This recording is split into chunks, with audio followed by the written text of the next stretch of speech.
Hi everybody, it's Aaron LaPointe here again, the Director of Historic Maritime.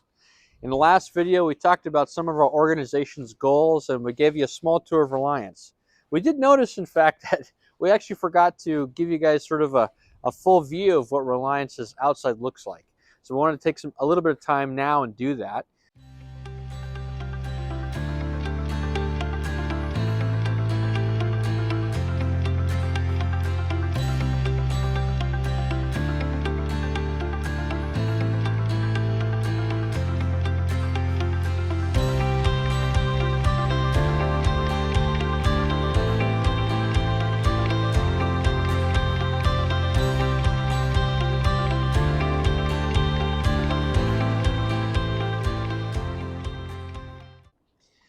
Another thing I wanted to do today is talk a little bit more in depth about some of our projects that we're going to complete on Reliance and give you sort of our list of in what order we're going to complete those projects to most important and crucial to. We would really like to get to them, but we'll see if it happens. So come along with me and we're going to go in order of things that we need to get done first, and then later on we'll kind of talk about some of the stuff that we'd like to get to. So first off, we're going to start in the engine room.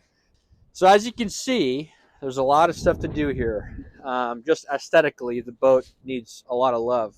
Okay, she's been on the hard for some time, and she needed some love probably a little bit before that. But as we come over to this side to get into the engine room, because through that door over there, it's really difficult to get in. And remember how we talked about that this section of the aft house was added on to the boat. These doors don't slide very well anymore, and so we're going to talk a little bit more about that. But first thing I want you to notice is it's very awkward and challenging to get down to this engine room. We're going to try and find a better way to get access down here, but let's go down and we'll take a look.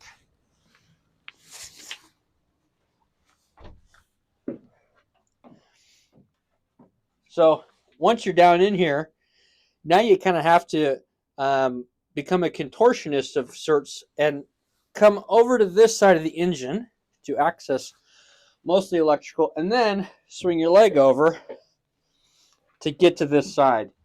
There is a little stair step here, but it doesn't stay in place. There's nothing holding it from sliding out.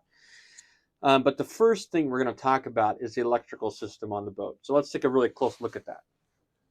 So now we're down in the engine room and we're going to look specifically at our electronic setup that we have here. The first thing you may notice is that, I don't know, it seems like there's half a dozen chargers down here.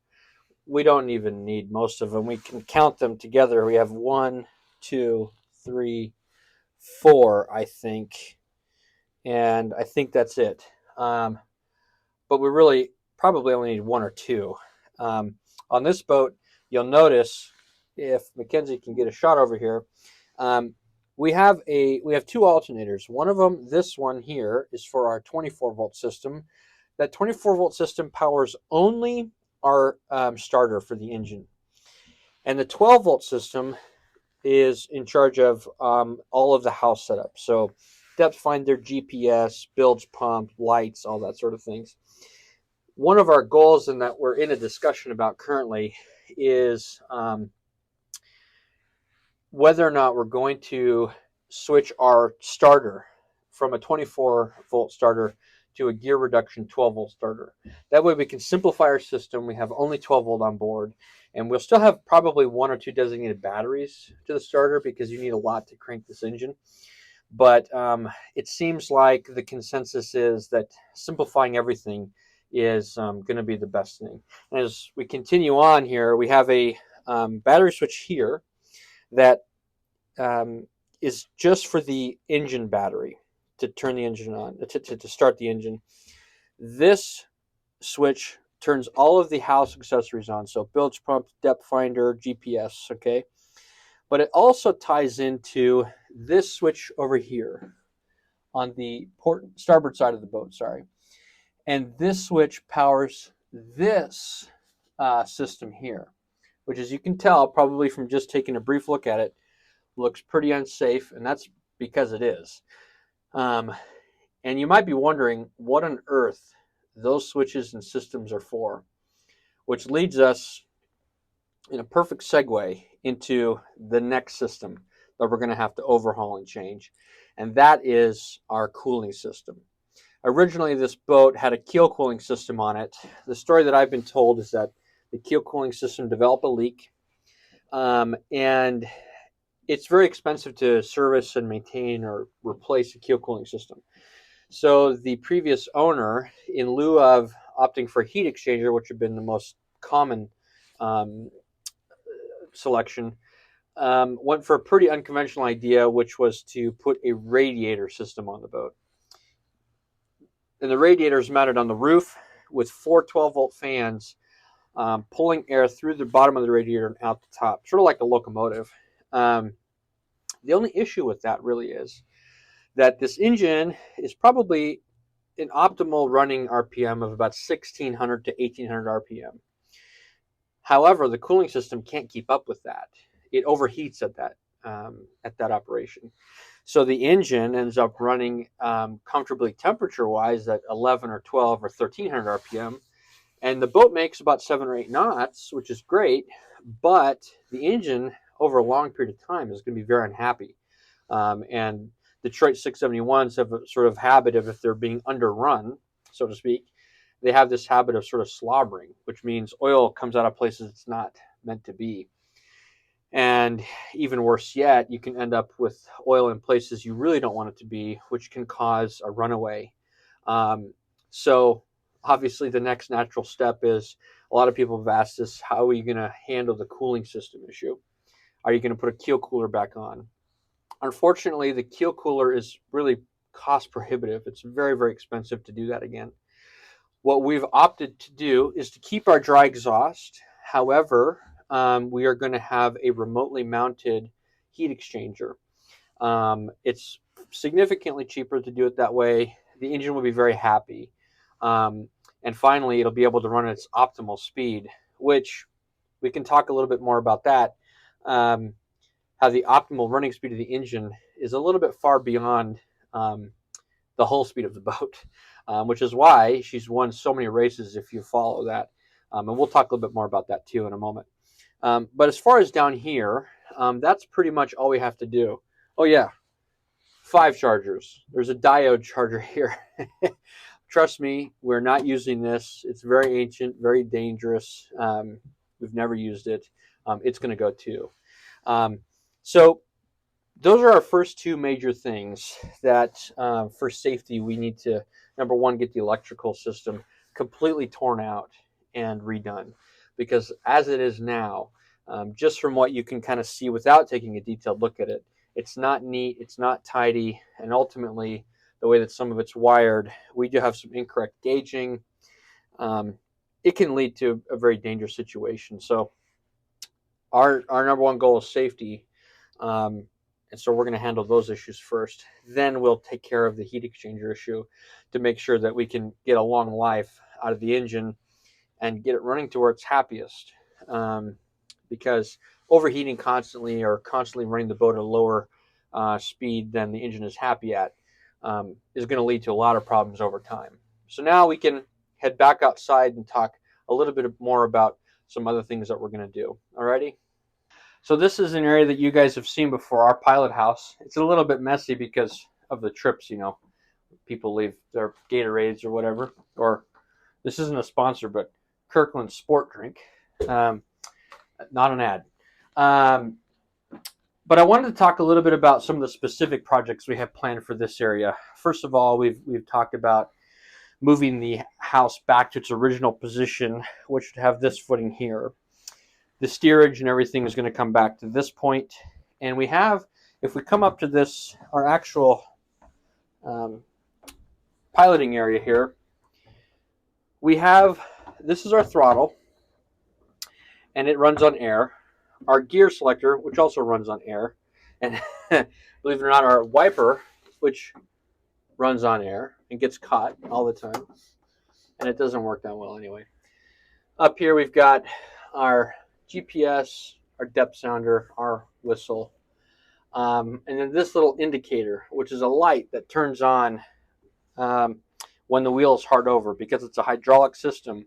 Occasionally, the wheel is not going to always be centered like it may show um, on the actual midship rudder.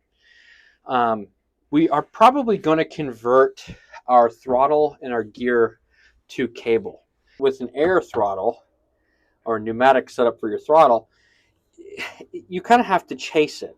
And so where we may come up to what may be 1100 RPM, the actual air doesn't engage yet. So you have to go past, and then you get to like 14 or 1500 RPM and then come back down and lower it back down and just kind of chase it where you want it to be.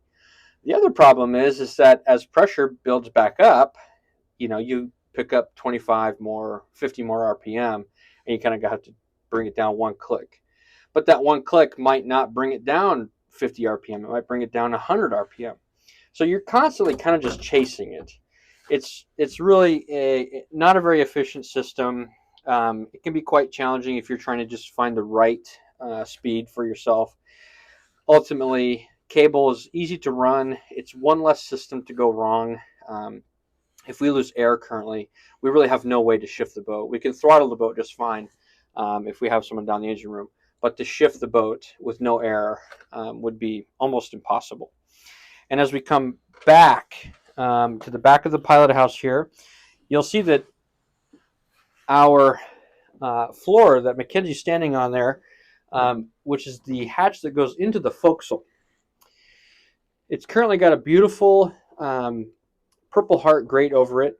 We have a volunteer who's offered to potentially remake our original hatch that was on the boat. We'll throw some photos of the boat back in its heyday condition. And so he's offered to remake that hatch for us. And if it's not possible or it becomes too cost effective, what we'll do is a rectangle hatch that just fits over the hole. And then we'll probably do some sort of butterfly window because I think that'll look really nice. But ultimately, this space is going to shrink a lot.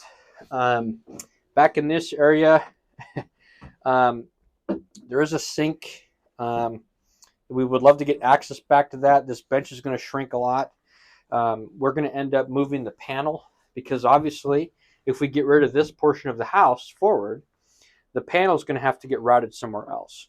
So we may put the panel on the bulkhead of the new house, or we may put it up here someplace, or potentially back on this wall.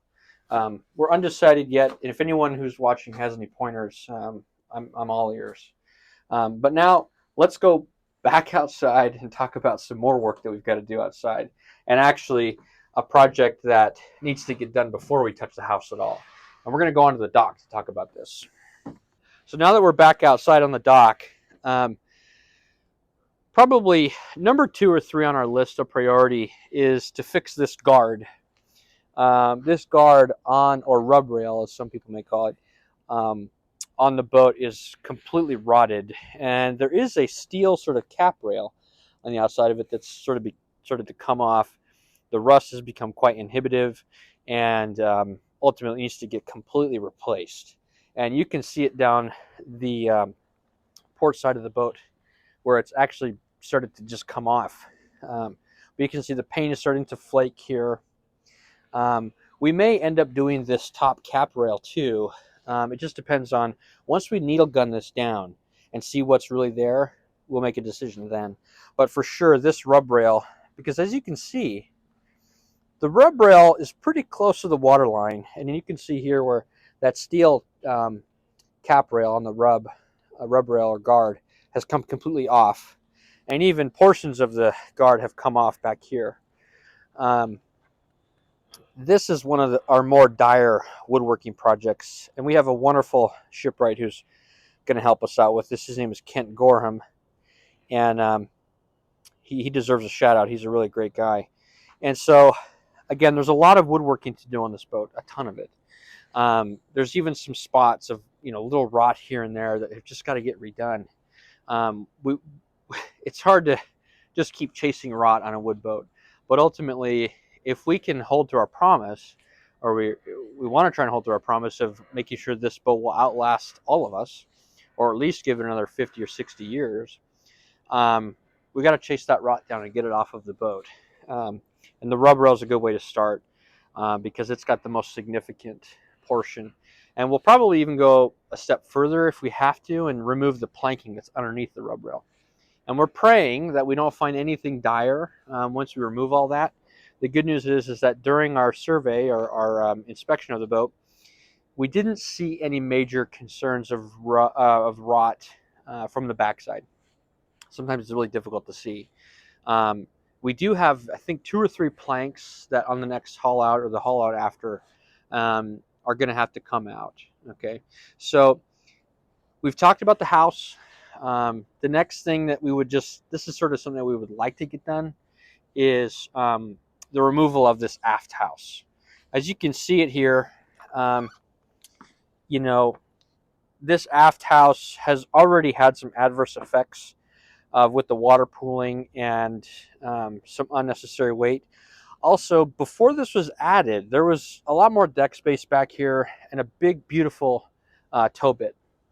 We'll have to try and find another tow bit because that one's gone. But ultimately, there's not a whole lot of reason for this space aside from storage. I think the reason that it was originally created was to have some seating back there just for people as you kind of go up to the islands or camp or hang out. But we're really not going to be doing any of that with this boat. It's not necessarily a family boat. It's not going to be used to go camping or on long trips to Alaska or anything. So amenities are not our concern. Getting it back to its original shape is our biggest concern. And very lastly, one thing that'd be really nice to get done, but will probably get done sooner than I expect, is a complete paint job. The entire boat, as we come back up to the front of the boat, needs a significant facelift. Because as we take the rub rail off, we're going to lose some of that red. I'll spoil it for everyone. Unfortunately, the hull is not going to stay red. We're going to try and put the boat back into some really sharp colors. We're not sure what they are yet. If you have suggestions, of course, we're ready to hear them. But this red paint has been just painted over and painted over and painted over. Most of the boat is like that. We have found that on the whole, I should say the entirety, the boat was never really sanded down or needle gunned at any point. There's needle gunning needed for the cap rail and our stem cap here, which has this big, beautiful log spike on it. It's never been sanded down in at least the last 10 years or needle gunned. As you can see, I mean, it's just been layered and layered and layered in paint. And so we honestly think that once we can get this thing down to bare wood, just a nice, beautiful, fresh paint job will do this boat a lot of favors. So we've labeled out some of the projects that we have. The biggest ones, first and foremost, are going to be, for one, getting the electrical done. It's a safety concern, and that's at the top of our list. Next thing would be probably tied, the rub rail and or the heat exchanger. Those are the 3 big projects that we want to get completed. When it comes to the aesthetics of the house, or I'm sorry, of the boat, moving the house back, getting rid of the aft house, the paint job, and everything else, those things, are things that they need to happen. But as far as saving the boat imminently, it's really those first 3 things. The rub rail, you may ask, well, why is it so important? Well, when the boat's underway, the rub rail is in the water. So if you end up with a lot of rot there and then water comes in, I don't have to explain the rest. It's not good, right? And as some people who are local might notice, this doesn't look like Everett. It's not. We're here in Ballard at the Fisherman's Terminal. We did take the boat to Everett, but ultimately Everett wasn't ready for us. Our slip that we wanted up there is not ready. They're doing a lot of construction, a lot of work up there. So we brought the boat back down to the Fisherman's Terminal for a couple reasons. For one, it's fresh water, so having the boat in fresh water will help with a couple different things. But also, Fisherman's Terminal in Ballard is sort of the headquarters for commercial maritime. So anything that we could ever possibly need, we can find within a mile. And ultimately, it's a really great spot for us. They're very happy to have us, And we're excited for all the possibilities that we're going to find while being here. And if you've made it to the end of the video, I want to thank you for sticking with us. This has been a long one, but I wanted to show you guys an in-depth look of everything that's got to get done on this boat. It's no small task. If you're looking for ways that you can support us or help us out, first of all, a couple of easy things would be subscribe to our YouTube channel, give us a like and a follow on Facebook. That'd be really helpful just to follow along with us on our journey. And you can even go a step further and share the video. Share our Facebook page. Send us ideas. Give us comments. Interact with us. I love to hear from you all. We're going to talk a little bit later about our funding and how, if you're interested, you may be able to help in that way. If you feel like you want to donate to us now, then go ahead and go to our website. There's a contact section. You can fill out your name and information. I'll personally call you and we can discuss it. But until then, the most important thing that we really need is exposure. We need as many people to know about us as possible. It's been really great sharing this with you guys. I'm so happy that I get to be a part of this and try and preserve this section of our history. Thank you so much. It's Aaron LaPointe, and we'll see you next time.